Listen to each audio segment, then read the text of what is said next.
Hello again, and welcome to Chapter 6 of my Balsa USA SPAD 13 build. With Christmas and the holidays now behind us, it's time to get a little more serious on this build. With the major components now completed, it's time to start on the small details that make the difference in the airplane. My SPAD will be my attempt to emulate the SPAD 13 flown by Eddie Rickenbacker in the summer of 1918. And I emphasize attempt. The kit provides a half-inch cardboard tube to simulate the exhaust pipes. Unfortunately, the spiral wrap of the paper is readily apparent on the exterior, as you can see in this picture. To eliminate this highly visual issue, I elected to spray the high build primer and use sanding to sand down the high spots and use the high build to fill in between them. And actually it turned out quite well. And here they are, quite smooth and ready for their final coat of black paint. Another scale item I wanted to include on this build was the gun sights for those beautiful Vickers machine guns. This next picture is the preliminary build of the forward gun sight. More on this gun sight later in the video, but can you guess what I used to fabricate this gun sight? It may surprise you.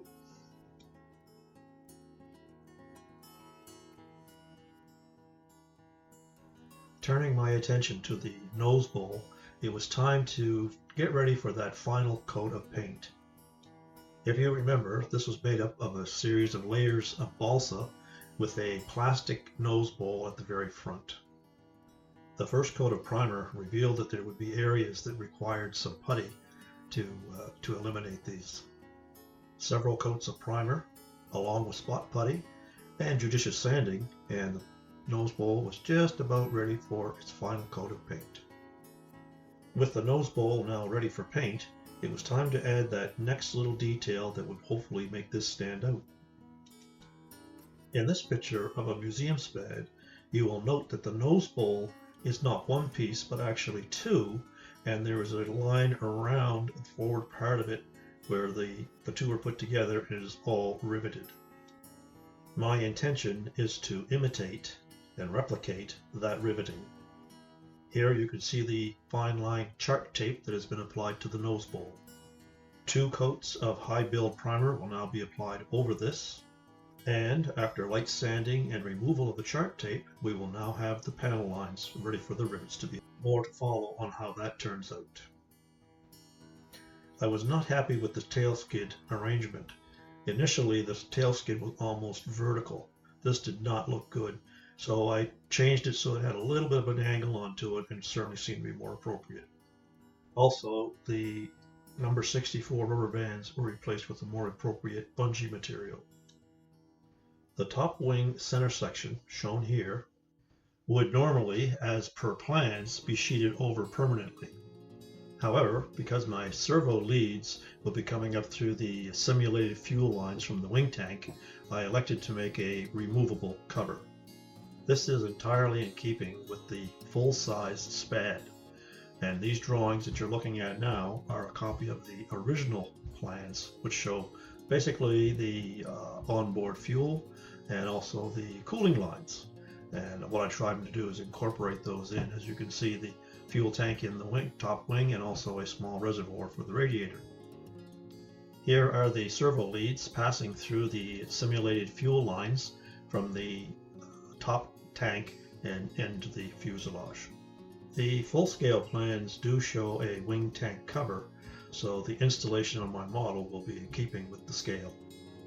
Here you can see the shoulder pieces that were added to provide a ledge for the wing tank cover to be attached to. The plywood piece next to the center rib is the reinforcing for where the fuel lines will come up through with the servo wires. Okay, do you think you figured out what this is and how I made it? Well, let me enlighten you. The yellow outer ring is actually a sliver cut from a prescription pill bottle.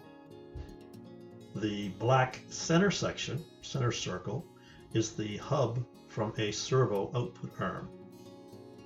The 4 support rods are simple brad nails cut to fit.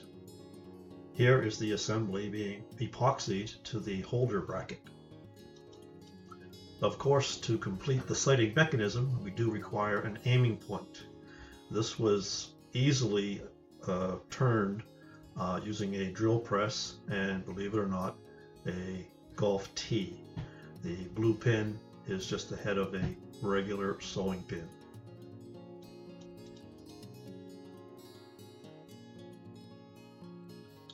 Here is a picture of both the sight ring and the aiming point after they were painted black. And actually, they didn't come out too bad. The sighting ring bracket will be attached to one of the machine gun troughs to give it the center that it requires. Here is a perspective from the pilot's viewpoint of a on-target aiming point and also the target in the rear. Would not want to be on the receiving end of those twin Vickers machine guns.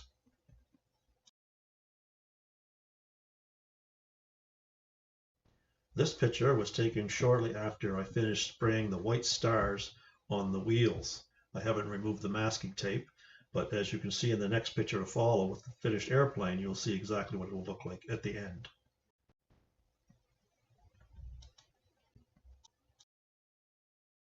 Here is a very nice photo of Eddie Reckenbacker complete with his SPAD 13. Hopefully my model will come out looking close to this. The last picture will show the 3 view of the paint scheme that I will be using when it comes time to paint. Obviously going to be a lot of time, a lot of effort, and a lot of paint. This is a wrap for this chapter. I hope you've enjoyed the presentation. And as they say, more to come.